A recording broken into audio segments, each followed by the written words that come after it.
अगर आपने law entrance exams की तैयारी अभी शुरू करी है या करने वाले हो, तो ये कुछ चीजें हैं which I want you to keep in mind कि ये मिस्टेक्स आपको नहीं करनी है ड्यूरिंग योर प्रेपरेशन, बिकॉज बहुत ज्यादा ये चीजें अफेक्ट कर जाती हैं प्रेपरेशन पे। रिमेंबर कि आपकी जो सक्सेस है वो 50% आपकी पढ़ाई है, 50% आपकी प्लानिंग और ये चीजें हैं।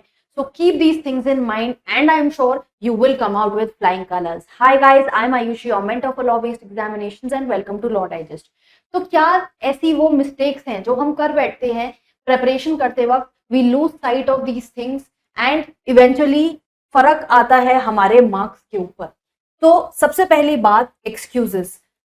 आप हो सकता है वर्किंग हो, ग्रेजुएट हो या फैमिली सर्कमस्टांसेस ऐसे हैं कि आप पढ़ाई को बहुत कम टाइम दे पा रहे हो अपनी लॉ प्रिपरेशन को, तो ठीक है, ये सर्कमस्टांसेस बहुत सारे मेजर लोगों के लाइफ में बहुत सर्कमस्टांसेस रहते ही हैं, बट उन्हें एक्सक्यूज का रीजन मत बनने दो। Don't tell in your head कि अच्छा आई डू इट टुमारो, अरे आज तो ये हो गया, मैं बिल्कुल नहीं कर पाऊंगा, या फिर आज तो मुझे यहाँ जाना है, वहां जाना है, या आज मैं ऑफिस में बहुत काम करके थक गई, टुडे तो it's not possible to study.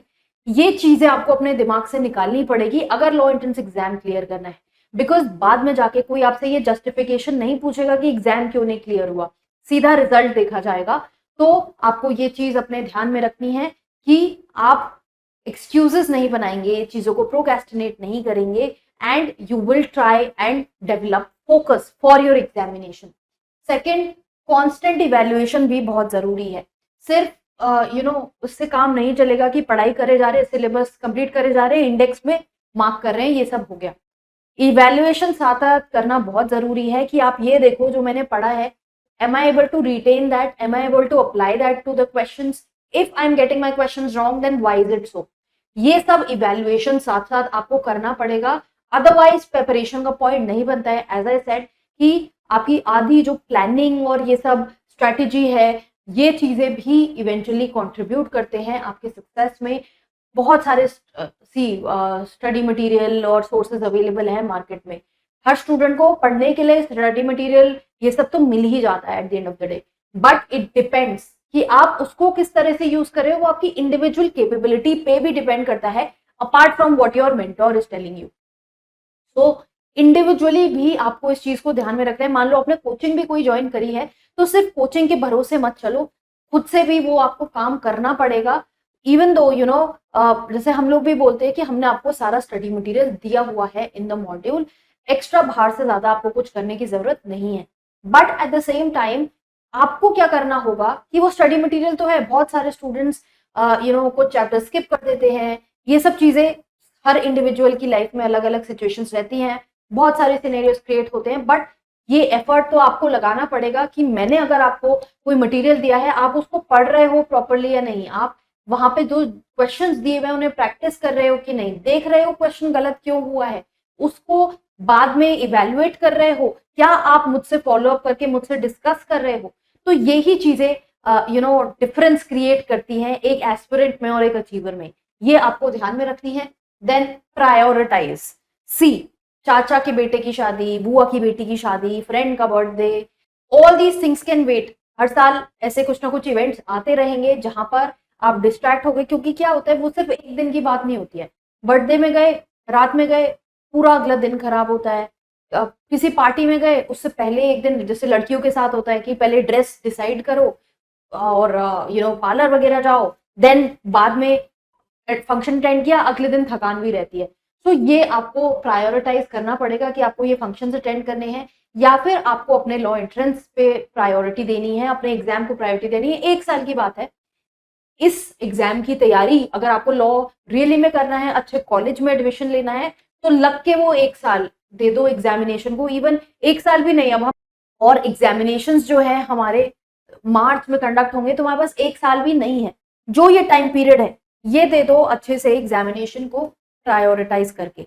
Then negative self talk, बहुत सारे ऐसे स्टूडेंट्स होते हैं जो दिमाग में सोचते रहते हैं कि सिलेबस कर तो रहे हैं, अरे ये तो मुझे समझ नहीं आ रहा, ये तो बहुत डिफिकल्ट है, मेरा तो शायद एग्जाम क्लियर ना हो पाए इस बार। ये सब टॉक आपको छोड़नी होगी। अगर नहीं हो पा रही हैं चीजें तो उस पर वर्क अपॉन करो ना कि क्यों नहीं हो रहा है। जो भी आपके मेंटोर हैं, जहां से भी आप पढ़ रहे हो, उनसे डिस्कस करो। अगर कहीं पे अटक रहे हो, कुछ समझ नहीं आ रहा है, उनसे डिस्कस करो कि कैसे, if I am stuck in this situation, how do I move forward. अपने फैमिली है, फ्रेंड्स हैं, जो भी आपकी लाइफ में लोग हैं, उनसे डिस्कस करो। But individual negative self talk करने की जरूरत नहीं है, बिकॉज आई नो एग्जामिनेशन है, हम तैयारी कर रहे हैं और बहुत सारी चीजें दिमाग में चलती रहती हैं कि एग्जाम क्लियर नहीं हुआ तो सोसाइटी में ये लोग क्या बोलेंगे, पड़ोसी क्या बोलेंगे, रिश्तेदार क्या बोलेंगे। ये सब चीजें भूल जाओ, अपने ऊपर फोकस करो। मेंटल हेल्थ भी साथ साथ बहुत इंपॉर्टेंट है। एज आई सेड कि ठीक है, फंक्शन वगैरह नहीं अटेंड करने को बोल रही हूँ मैं, but at the same time I am not saying कि आप चिल मत करो, थोड़ा सा इंजॉय करो, बट वो बैलेंस में करना होगा। और बैलेंस में आपको ये ट्राई करना है कि अगर एरियाज जब आप पढ़ रहे हो, बहुत बहुत एरियाज ऐसे निकल के आ रहे हैं जहाँ पे आप काफी वीक हो, काम करने की जरूरत है, तो फिर वो चीजें बैक सीट लेंगी ना, प्रेपरेशन बैक सीट नहीं लेनी चाहिए।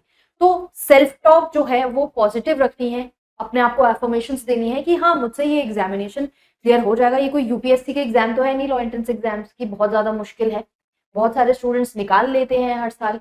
दिल्ली यूनिवर्सिटी में आप देखोगे तो सीट्स भी बहुत सारी हैं, अराउंड 3000 सीट्स आपकी बनती है, तो बहुत ज्यादा मुश्किल नहीं है ये लॉ एंट्रेंस एग्जाम्स निकालना। बिलीव मी, अगर आप पढ़ाई कर रहे हो, you are studying, you have the right material with you, then you are doing 2-3 revisions of those material and you are taking tests, और ये सब ऑनेस्टी से कर रहे हो, तो मैं ये कह सकती हूँ आपको कि ऐसा नहीं हो सकता कि आपका कोई भी एग्जाम क्लियर ना हो। कोई ना कोई एक एग्जाम तो आपको निकल जाएगा, अगर आपका ये रिग्रेस शेड्यूल है, पैटर्न को, टाइम टेबल को अच्छे से फॉलो कर रहे हो, कंसिस्टेंसी मेंटेन है, तो इतना डिफिकल्ट नहीं है कोई भी लॉ एंट्रेंस निकालना। Then finally fear of test. बहुत सारे स्टूडेंट्स ऐसे होते हैं कि सिलेबस देख लिया, पढ़ाई कर रहे हैं, तैयारी कर रहे हैं और सिलेबस कवर करते जा रहे हैं, बट टेस्ट नहीं ले रहे, बिकॉज एक फियर है मन में कि टेस्ट लेंगे तो अरे यार क्या मार्क्स आएंगे, पता नहीं क्या होगा, या कुछ लोग आलस में भी टेस्ट नहीं लेते हैं। तो टेस्ट बहुत जरूरी है guys, do not miss out on test. मतलब आई वुड से कि अगर आपके 10 चैप्टर हैं, चाहे आपने 9 चैप्टर करे हो, पूरे 10 ना भी करे हो, बट टेस्ट मिस आउट मत करना। वो चाहे एक चैप्टर छोड़ के उसकी जगह टेस्ट कर लेना। टेस्ट करना, टेस्ट को एनालाइज करना बहुत बहुत जरूरी है, क्योंकि पढ़ते रहोगे नहीं समझ में आएगा कि कहाँ गलत जा रहे हो। जब तक टेस्ट नहीं दोगे वो चीज क्लियर नहीं होगी, और वो नहीं क्लियर होगी तो एग्जाम भी फिर क्लियर होना मुश्किल हो जाता है। तो टेस्ट देना बहुत बहुत जरूरी है। बाकी कोई भी स्टडी मटेरियल की रिक्वायरमेंट है, उसके लिए आप हमारी वेबसाइट चेक कर सकते हो www.lawdigest.in। कोई क्वेरी डाउट है एग्जामिनेशन को लेके, काफी वीडियोस तो हमने चैनल पे डाली हुई हैं, उनसे भी वो अगर डाउट क्लियर नहीं हो रहा है, आप हमको रीच आउट कर सकते हो। We are available on different social media platforms, links इस वीडियो के डिस्क्रिप्शन में गिवन है। इस वीडियो पे कमेंट करके भी आप पूछ सकते हो, जो भी एग्जाम की तैयारी कर रहे हो, कोई डाउट है, कोई क्लैरिफिकेशन चाहिए, then you can ask. And make sure कि आप चैनल को जरूर फॉलो कर रहे हो, क्योंकि जिस भी एग्जाम की आप तैयारी कर रहे हो, बहुत सारी वीडियोस हम लोग डालते रहते हैं, एंड आई एम श्योर वो जरूर आपको हेल्प करेंगी इन योर प्रेपरेशन।